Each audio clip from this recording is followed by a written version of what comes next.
God praised our forefathers Abraham, Isaac, and Jacob. I add Sarah, Rebecca, Rachel, and Leah, and sometimes I add Bilhah and Zilpah because they were forgotten handmaids.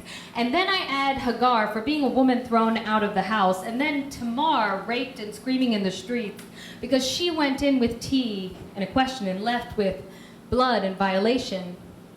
And once it was known, there was no remorse, only disgust and shame. I am shame, I am violation. I am also Sarah's laughter and Hagar wandering the deserts, looking for wells. Our sages say Elijah appears dressed as a beggar. So I look every homeless man in the eye as I pass him to offer, if not a coin, then a nod of my head to say, the God in me is as true as the God in you. I see and hear you. Sometimes there are words we hold on to. Sometimes this is all we have. Time between the birth and death of life to make it right. I do not want to be as angry as often I am. God, prevent my tongue from evil, let me do no harm. I am just Hannah crying out for a child, just Tamar raging in the streets looking for her dignity. Sarah laughing, Hagar in the desert, Rebecca at the well, Leah jealous of her sister, Rachel's barren womb that she transformed to deliver life for other women. Dinah, who took the chance to wander into the unknown despite risk of rape.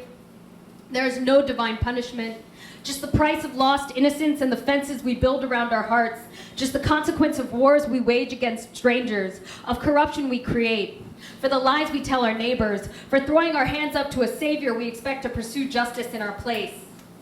When we fail to prevent hunger, when we fail to prevent rape, when we fail to allow humans to be as he or she sees fit, as a woman, as a man, as gay or straight. This is just the price of living free, of having a choice, the price of killing memory, killing history, and killing lives.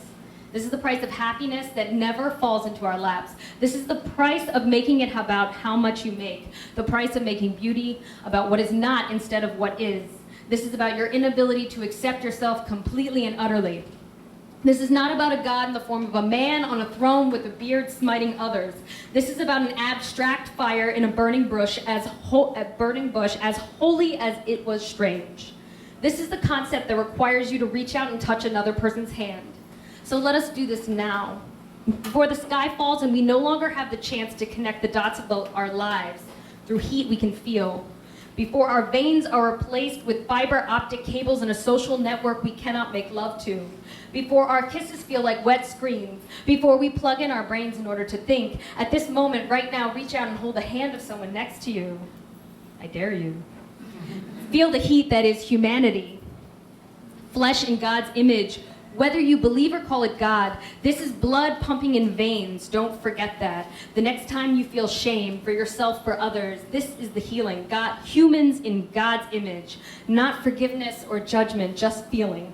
I didn't come here to condemn you or cleanse you, only to push you to hold another's hand, to never forget who came before you or the time you have left. To never forget to bow your head, whisper a thank you, and take a breath. To not forget to shore up the sun so you can light your way through the next storm. To never forget to cup your hands around the light, to protect it from those who wish you harm. To remember to accept life as it is, breathe it out and breathe it in.